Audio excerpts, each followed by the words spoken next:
Hello दोस्तों, इंसान खला में तो लाखों किलोमीटर दूर तक के बारे में ना सिर्फ जानता है बल्कि इससे भी दूर के बारे में जानने के लिए रोज़ नित नए मिशन खला में भेजे जाते हैं। इंसान मौजूदा दौर में नूरी सालों दूर के सियारों और सितारों पर कमंद डाल रहा है।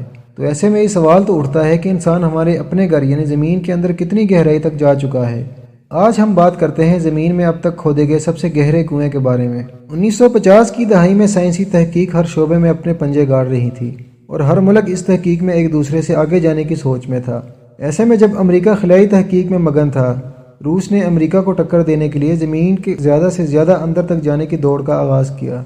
1960 में अमेरिका ने भी एक ऐसे ही प्रोजेक्ट पर काम शुरू किया था, लेकिन फंड्स की कमी की वजह से ये काम बंद हो गया। 1970 में रूस ने जजीरा नुमा कोला में एक प्रोजेक्ट शुरू किया कि ज़मीन में एक गहरा कुआं खोदकर ज़मीन की परत क्रस्ट के बारे में ज़्यादा से ज़्यादा मालूमात हासिल की जा सके। इन्होंने टारगेट रखा कि ज़मीन में 15 किलोमीटर गहराई तक खुदाई की जाएगी। 1970 में खुदाई का आगाज़ किया गया। खुदाई में 3000 मजदूरों और इंजीनियर्स ने हिस्सा लिया और दिन रात खुदाई करते रहे। इस मंसूबे को Kola super deep bore hole का नाम दिया गया। अमेरिका की इस मैदान में नाकामी के बाद सारी दुनिया की नज़रें रूस पर थीं। तकरीबन 19 साल की मुसलसल खुदाई के बाद 40,230 फीट यानी तकरीबन 12 किलोमीटर खुदाई मुकम्मल हो गई, लेकिन इससे आगे खुदाई करना नामुमकिन था और यहाँ से आगे मशीनरी भी जवाब दे गई थी, क्योंकि इस गहराई में जिस तरह के माहौल की उम्मीद की जा रही थी वो यकसर मुख्तलिफ था। इतनी गहराई में जाकर दर्जा हरारत तकरीबन 180 डिग्री सेल्सियस तक हो गया था, जिसमें मुसलसल इजाफा हो रहा था और इतने दर्जा हरारत में किसी भी तरह के औजारों का सही तरीके से काम करना नामुमकिन था। इसके अलावा फंड्स की कमी भी काम रुकने की एक वजह बताई जाती है। खुदाई के दौरान एक रूसी शहरी ने कुएं में से कुछ आवाज़ें रिकॉर्ड करने का दावा किया जो इंतहाई दहशतनाक थी। ये आवाज़ें आप वीडियो के आखिर में सुन सकेंगे।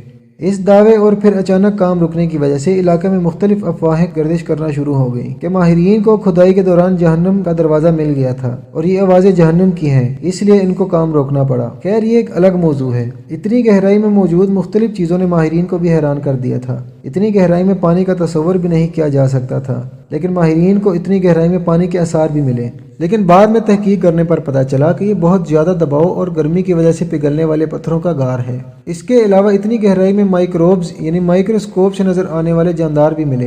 ये हैरान कर देने वाली बात थी, क्योंकि इतनी गर्मी और दबाव में किसी जानदार का जिंदा रह पाना नामुमकिन था। और हैरान कुन बात ये थी कि ये माइक्रोब्स पत्थरों में पाए गए।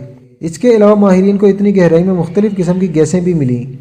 1992 को खुदाई मुकम्मल तौर पर बंद कर दी गई और 1995 में साइट को सील कर दिया गया ताकि यहाँ दोबारा खुदाई शुरू ना की जा सके। आइए आपको वो आवाज़ें सुनवाते हैं जो कुएं में से रिकॉर्ड करने का दावा किया गया।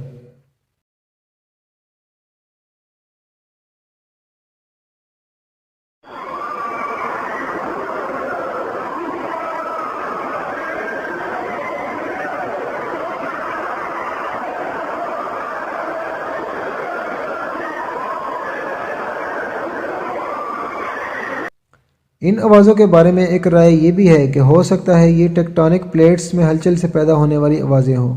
ये कुआं दुनिया का सबसे गहरा कुआं माना जाता है, क्योंकि कोशिश के बावजूद भी कोई इंसान इससे ज़्यादा गहराई तक नहीं पहुंच सका। यानी आप ये कह सकते हैं कि इंसान खला में तो अरबों किलोमीटर दूर तक जा सकता है, लेकिन वो ज़मीन के अंदर पूरे 15 किलोमीटर तक भी नहीं पहुँच सकता।